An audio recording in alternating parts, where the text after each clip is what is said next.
안녕하세요. 저는 경기도에서 거주하고 있고 결혼한 지는 3년이 된 26살 주부입니다. 사연을 시작하기에 앞서서 제목과 같이 시아버지한테 무참하게 당해버렸고 정말 매일같이 눈물만 터져나오는 힘든 하루하루를 살고 있습니다. 23살이라는 어린 나이에 결혼을 하게 되었는데 의도치 않게 아이가 생기는 바람에 생각하지도 못한 결혼을 하게 되었네요. 그때는 덜컥 겁이 나기도 했지만 제게는 늘 든든하게 저를 지켜주는 남편도 있었고 제게 생긴 아이를 낳고 싶어서 큰 마음을 먹고 결혼하기로 결정했었죠. 지금은 그때 제가 선택한 그 결정이 너무 후회가 됩니다. 제 모든 것보다도 소중한 제 아이를 낳은 건 절대 후회가 되지 않습니다. 하지만 시아버지와 같이 사는 걸 동의했던 그 자체가 너무 잘못된 선택이었습니다. 저는 원래는 남들과 다를 바 없이 평범한 좋은 대학 간호학과를 다니고 있었습니다. 하지만 저희 집 형편이 좋지 않아서 등록금을 벌어야 했죠. 그래서 중간에 결국 휴학을 하게 되었고 알바 생활을 시작했습니다.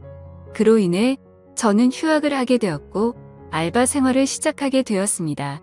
생애 처음 하는 알바였기에 모든 게 낯설고 힘이 들었죠. 그런데 매일 같이 와서는 제 번호를 따간 남자가 있었습니다.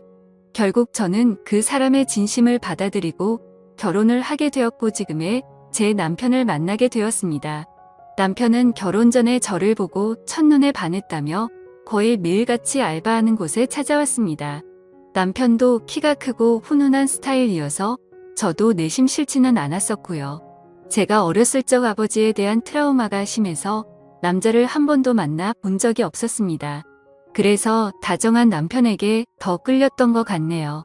그리고 결국 아이가 생겨서 학교로는 돌아가지 못했습니다. 아이가 생긴 게 너무나 기뻤지만 지금은 그냥 집이 어려워도 대출받아 다닐 걸 이런 생각이 들더라고요. 남편이 이런 사람인 줄 알면 만나지 말 걸 이라는 생각이 들어서 매 순간 자꾸만 후회가 됩니다. 이쁜 짓 하는 내 새끼 보면서 힘은 내지만 친구들 간호사 된 거 보면 부러운 마음이 크네요. 제 눈 제가 찌른 거니 할 말은 없습니다만 결혼해서 식모 취급받으며 시아버지께 머리채까지 잡힐 줄은 상상도 못했네요. 결혼 전에는 서로 부모님을 모시지 않기로 약속을 했는데 시아버지께서 혼자 지내시다 허리를 다치셔서 3개월 전부터 같이 살게 되었습니다. 저는 싫다고 그럼 내가 수발 들고 다 해야 하는 거 아니냐고 그랬는데 어쩜 그럴 수 있냐고 너무 독하다고 자기 아버지처럼 생각하라고 그러는데 저는 화가 났지만 결국 그러자고 해버렸습니다. 그때 독한 년 소리를 듣더라도 그냥 집에 들이지 말았어야 했는데 말이죠. 남편은 저의 손을 빌려 효도를 하려고 하네요. 아무튼 결국 아버님을 모시게 되었고 아기가 어려서 육아까지 하려다 보니 정말 생활에 지쳐 더 힘들었습니다. 그 힘든 와중에도 아버님께서는 사사건건 저한테 시비 거시고 거기다 아이는 보채고 있고 아버님은 그런 모습을 다 보셨음에도 아이를 단 한 번도 봐주신 적이 없으셨습니다. 허리가 아프시다면서요. 집에 있을 때만 아프다고 난리치시고 밖에 놀러는 아주 잘 다니셨습니다. 집안이 더럽다 반찬이 이게 뭐냐 등등 계속 참견하시고 큰소리 내셔서 정말 스트레스가 너무 쌓였고 몸도 마음도 많이 지쳐서 힘들었지만 저는 계속해서 참고 있었습니다. 밥상에 숟가락 한 번 놔주신 적 없고 우는 애 달래주신 적 한 번 없으시면서 매번 저에게 바라기만 하던 시아버지.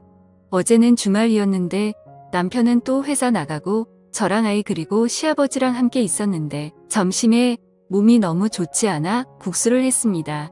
그래도 멸치 다시물 내고 고명도 얹고 제가 한 국수 맛있다고 남편이 칭찬해줘서 아버님도 그럴 거라고 생각했습니다.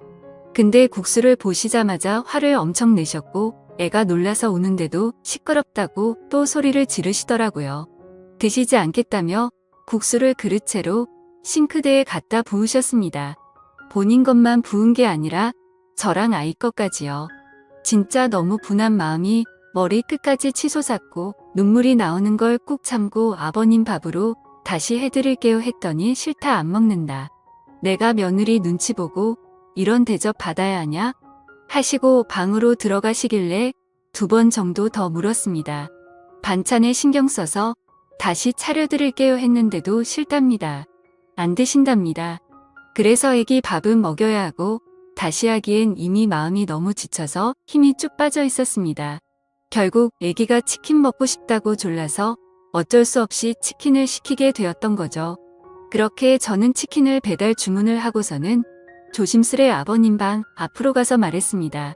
아버님 치킨 시켰는데 치킨이라도 좀 드시죠. 이따 오면 아버님 나오세요 라고 했는데 자기는 이미 저 때문에 마음이 상했고 어떤 것도 안 먹겠다고 말 걸지 말라고 하시더군요. 그래서 솔직히 너무 화나고 지쳤습니다. 아무리 잘하려고 애쓰고 집안 청소도 엄청 깨끗이 하는데도 트집을 잡으셨고 남편은 그걸 알면서도 도와주지도 않더군요. 아무튼 시간이 지나 치킨이 도착했고 아버님께 드시라고 말씀드렸는데 대답도 하지 않으시더군요. 그래서 어쩔 수 없이 아기랑 먼저 치킨을 먹었습니다. 애는 조금 먹다가 TV 본다고 거실로 나가고 저 혼자 주방에서 먹고 있는데 시아버지 얼굴 시뻘개져서 나오시더니 제 머리채를 바로 잡으셨습니다. 고양년 2년 전년 하면서 머리채 잡고 흔드셨고 저는 너무 놀란 나머지 아버님을 밀쳤는데 아버님이 바닥에 넘어지셨습니다. 허리를 붙잡고 주저앉으시면서 욕을 하시더라고요. 너 가만 안 놔둔다고. 그래서 저는 너무 무서워서 머리는 산발이 된 상태로 그냥 거실에 있는 아이 들쳐 메고 집 밖으로 뛰쳐나와서 택시 타고 친정 왔습니다. 지갑도 폰도 없어서 택시기사님께 빌려서 엄마를 불렀습니다. 제가 울면서 택시를 내리자 엄마는 깜짝 놀라면서 도대체 이게 무슨 일이냐며 깜짝 놀라하셨고요. 남편에게 연락했지만 말이 안 통하더라고요. 그렇다고 아버님을 밀치고 나오냐 혼자 두고 나오냐 아무리 안 먹는다고 하셔도 그렇지 혼자 치킨 시켜 먹으니 좋더냐 등등 이런 놈 믿고 제 미래 다 버리고 결혼한 건가 싶어 억울하고 미치겠더라고요. 엄마도 화가 많이 나셔서 이혼하라고 난리치셨습니다. 아버님이랑 남편이 잘못을 인정하고 아버님이 저희 집에서 다시 나가시지 않는 이상은 저는 그 집에 가지 않을 거고 남편이 계속 이런 식이라면 이혼할 겁니다. 제가 왜 수발 들고 머리채까지 잡혀야 하는지 아직도 이해가 안 갑니다. 엄마랑도 얘기 많이 해봤어요. 간호 공부를 계속 해야 할지 어떻게 할지 고민이 많습니다. 아직 휴학 상태니까 복학할 수는 있는데 다시 학업으로 돌아가서 공부를 잘할 수가 있을지 없을지 여러 가지로 참 많이 두렵네요. 새로 시작하기가 제가 잘할 수 있을까? 우리 애기랑 다시 시작할 수 있을까? 걱정이 되긴 해요. 다시 공부는 시작하고 싶은데 엄마 허리가 안 좋아서 애를 봐주실 수 있을지 걱정도 되고요. 일단 여러 가지로 알아보려고요. 확실한 건 그 집에 제정신이 아닌 시아버지가 있는 한 절대로 다시는 들어가지 않을 겁니다. 물론 그 집에 들어가든지 안 들어가든지 상관없이 시아버지는 두 번 다신 상종 안 할 거고요. 걱정이 앞서지만 열심히 살아보려고요. 남편 고쳐쓰긴 글러먹은 것 같으니 저라도 아이를 위해 정신 차리고 살아야겠습니다. 저 힘내라고 응원의 댓글 많이 남겨주시면 감사하겠습니다. 오늘 하루도 행복한 하루 보내시길 바랄게요. 제 사연을 읽어주셔서 감사합니다.